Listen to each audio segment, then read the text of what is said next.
kayang dinner natin? Ano kayang dinner natin? O ano, tingin ko, heaven na naman. Ay, surprise Hindi na ako kumain kanina. Si Ma'am Len ata. Pero hindi na budol na. Ayan na, ang galing nila Ma'am Len din na. Oo! Gawin po sa likod talaga. Tita rin si Kuya. Likod din. Lalo mo kailangan ng alaksan FR niya. Mamaya na, hindi na nag-aaral si Kuya. Meron na ako alaksan net par. Kaya ano? Exercises. May nakakapagod mo. Exercise ng arms, no? Kasi likod. Ginawa mo yung likod, no? Sakap, di ba? May pawis siya, oh. Exercise ng likod yan? Ng likod din? Pag ano, pag ginagamit mo yung likod, pag ganyan. Ah. Ay, sorry, pag ganyan.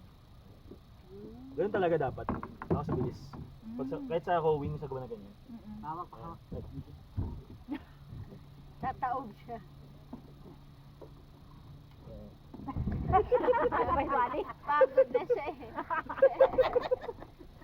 Ayan. Ganun yung technique.